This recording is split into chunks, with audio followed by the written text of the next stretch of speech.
speaker is Mr. Sanjay Singh. Your time is 12 minutes, Mr. Sanjay Singh. धन्यवाद मान्यवर, आपने budget पर मुझे बोलने का मौका दिया। मैं अपनी बात शुरू करना चाहूंगा मान्यवर। हमारे कुछ दोस्त जो कभी इधर हुआ करते थे, अब वो उधर चले गए हैं, उनके लिए चंद पंक्तियों से अपनी बात शुरू करूंगा कि कैसा ये हादसा है मेरी जिंदगी के साथ, कैसा ये हादसा है मेरी जिंदगी के साथ। मैं हूं किसी के साथ, मेरा दिल किसी के साथ। तो जो लोग उधर चले गए मान्यवर, उनका दिल हमारे साथ है, भले वो किसी के साथ हो। मान्यवर, इस बजट का बहुत ढोल पीटा जा रहा है कि बड़ा क्रांतिकारी, बड़ा अच्छा बजट, बड़ा विकसित भारत का बजट है। ये बजट क्या है मान्यवर?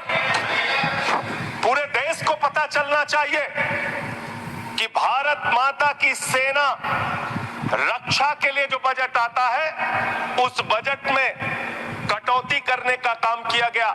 9.6% से घटाकर 9.43% किया गया। भारत का अन्नदाता किसान जो अपने खून पसीने से देश को चलाने का काम करता है मान्यवर, उसका बजट, कृषि का बजट 3.2% से 20% से घटाकर 3.15% किया गया। स्वास्थ्य का बजट, हिंदुस्तान 144 करोड़ लोगों का देश है मान्यवर, लेकिन बड़े अफसोस के साथ कहना पड़ रहा है कि स्वास्थ्य का बजट 1.97% से घटाकर 1.85% किया गया। ट्रांसपोर्ट का बजट 11.48% से घटाकर 11.28% किया गया। पेंशन, जहां एक तरफ पुरानी पेंशन की बहाली की मांग हो रही है, लाखों कर्मचारी सड़क पर है और मांग करते हैं कि पुरानी पेंशन बहाल किया जाए। इस सरकार ने पेंशन का बजट 5.20% से घटाकर 5.04% करने का काम किया। एनर्जी का बजट 2.10% से घटाकर 1.42% करने का काम किया। वैज्ञानिक विभाग का बजट 0.7% से घटाकर 0.6% करने का काम किया। फूड सब्सिडी का बजट 4.38% से घटाकर 4.25% करने का काम किया। नॉर्थ ईस्ट के विकास का बजट, मणिपुर की तो चर्चा आपने नहीं की, लेकिन नॉर्थ ईस्ट के विकास का बजट आपने 0.13% से घटाकर 0.12% करने का काम किया। सामाजिक कल्याण, जिसमें आपका बिल्कुल यकीन नहीं है, उसका भी बजट आपने घटाया। 1.22% से घटाकर 1.17% करने का काम किया। आपने फर्टिलाइजर का, खाद का बजट 3.88 से घटाकर 3.4% करने का काम किया और फूड सब्सिडी आपने घटाने का काम किया। ये है आपके विकसित भारत के खोखले बजट की सच्चाई। हर वर्ग को आपने पांचवी बड़ी अर्थव्यवस्था है। अरे ये तो सच्चाई बताइए कि ये पांचवी बड़ी अर्थव्यवस्था किसके लिए है? आपने चंद पूंजीपतियों का 16 लाख करोड़ रुपए माफ किया। ये इस देश की सच्चाई है। आपने 16 लाख करोड़ रुपए पूंजीपतियों का माफ किया। आपने 14 देश के प्रधानमंत्रियों ने जितना कर्जा लिया, उससे दोगुना कर्जा अकेले आपकी सरकार ने लिया। आपने 150 लाख करोड़ रुपए कर्जा लेने का काम किया, देश को कर्ज में डुबाने का काम किया। मान्यवर, मैं बताना चाहता हूं, इस सरकार से किन किन वर्गों को उम्मीद थी। इस सरकार से उम्मीद थी देश के अन्नदाता किसानों को कि आप एमएसपी दोगुना करेंगे। आपने एमएसपी दोगुना नहीं की। आपने किसानों की फूड सब्सिडी काटने का काम किया, फर्टिलाइजर सब्सिडी काटने का काम किया, कृषि क्षेत्र को देने वाले बजट को खत्म करने का काम किया। बेरोजगारों को उम्मीद थी, 10 साल में आपने कहा था मान्यवर 20 करोड़ नौकरियां देंगे। 20 करोड़ नौकरियां आपने नहीं दी। फिर नौजवानों ने कहा नौकरी दो, नौकरी दो। फिर आपने कहा पकौड़ा तल लो, पकौड़ा तल लो। फिर आपने कहा पान की दुकान लगा लो, पान की दुकान लगा लो। फिर आपने कहा 4 साल नौकरी कर लो, सेना में 4 साल की नौकरी। मैं मान्यवर आपके माध्यम से भारत के प्रधानमंत्री से बड़ी विनम्रता पूर्वक पूछना चाहता हूं, देश के प्रधानमंत्री को 73 साल की उम्र में तीसरी बार प्रधानमंत्री बनना है, लेकिन किसान का बेटा नौजवान सेना में 4 साल की नौकरी करेगा, ये भेदभाव क्यों है? मैं पूछना चाहता हूं मान्यवर, आपके माध्यम से इस सरकार से जानना चाहता हूं, अगली योजना क्या आएगी आपकी? आप कह रहे हो इंटर्नशिप योजना, ट्रेनिंग योजना, 5,000 रुपए की ट्रेनिंग ले लो, 5,000 रुपए की ट्रेनिंग ले लो। मान्यवर 5,000 रुपए की ट्रेनिंग 500 बड़ी कंपनियों में आप देंगे, मुझे भारत की 100 कंपनियां आप बता दीजिए जिसमें एक कंपनी में आप 4,000 ट्रेनी रख सकते हैं। एक कंपनी बता दीजिए जिसमें आप 4,000 प्रशिक्षु आप रख सकते हैं ट्रेनिंग के तौर पे।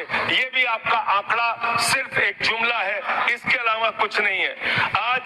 अब मुझे लगता है एक ही योजना बाकी रह गई है मान्यवर, वो योजना है कि हमारी भारत की सरकार, आदरणीय नरेंद्र मोदी जी की सरकार अगली योजना लेके आएगी कि इस देश के नौजवानों को मुफ्त में 5 करोड़ कटोरा बांटा जाएगा। भीख मांगो योजना लाने का काम ये लोग करेंगे। मान्यवर इस देश में आपने अर्थव्यवस्था को लेकर कहा पांचवी बड़ी अर्थव्यवस्था है, वो 5वीं बड़ी अर्थव्यवस्था का लाभ किसको मिल रहा है? आपके चंद पूंजीपति मित्रों को, जिसका 16 लाख करोड़ रुपए आपने माफ किया, जो हजारों करोड़ लूटकर हिंदुस्तान से चले गए। मान्यवर मैं बड़ी विनम्रता पूर्वक कहना चाहता हूँ, मित्रों बड़ी डिलीटेड जी डिफिकल्टी, ठीक है सर। मान्यवर मैं बड़ी विनम्रता पूर्वक आपके माध्यम से पूछना चाहता हूं, क्या इस देश की अर्थव्यवस्था में रेहड़ी पटरी वालों का कोई योगदान नहीं? जो 10 करोड़ रेहड़ी पटरी वाले पूरे देश में हैं, उनका कोई योगदान नहीं है क्या मान्यवर? वो भी सरकार को टैक्स भरते हैं। आपकी सरकार उनको भी फूटी आंख से देखना नहीं चाहती। आपने रेहड़ी पटरी वालों को कहा अपने नाम के आगे नेम प्लेट लगाओ, अपने नाम के आगे नेम प्लेट लगाओ। हिंदू हो कि मुसलमान, दलित हो कि पिछड़े, आदिवासी हो, क्या हो ये बताओ। मैं पूछना चाहता हूं, आपके माध्यम से सरकार के कहना चाहता हूं मान्यवर, अगर नेम प्लेट लगवाना है तो लगवाइए गले में नेम प्लेट, नीरव मोदी के गले में नेम प्लेट लगवाइए कि 20,000 करोड़ रुपए हिंदुस्तान का वो बाकी है। लगवाइए नेम प्लेट, 10,000 करोड़ रुपए विजय माल्या हिंदुस्तान का बाकी है। लगवाइए नेम प्लेट गले में ललित मोदी के कि 3,000 करोड़ रुपए हिंदुस्तान का लूट के भाग गया।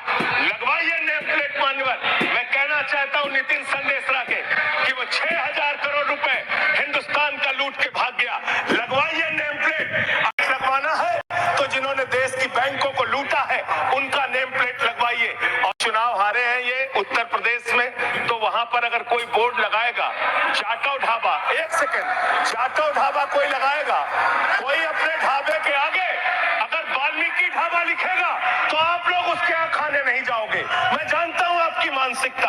आप वो लोग हैं जिन्होंने भारत के तत्कालीन राष्ट्रपति श्री रामनाथ कोविंद जी को प्रभु श्री राम के मंदिर के शिलान्यास में नहीं बुलाया। आप वो लोग हैं जिन्होंने मौजूदा राष्ट्रपति श्रीमती द्रौपदी मुर्मू जी को राम मंदिर के उद्घाटन में नहीं बुलाया। आप दलितों से, पिछड़ों से, आदिवासियों से, अल्पसंख्यकों से, मुसलमानों से नफरत करने का काम करते हैं। ये आपकी सच्चाई है।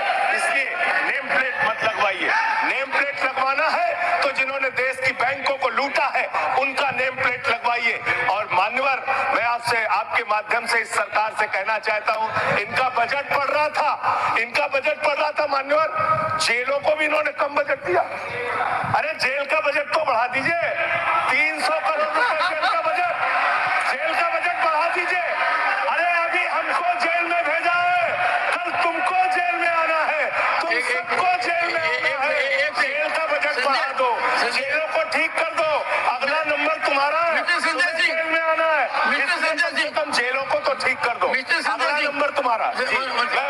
मैं जेल के बजट पे बोल रहा हूँ मान्यवर, मैं जेल के बजट पे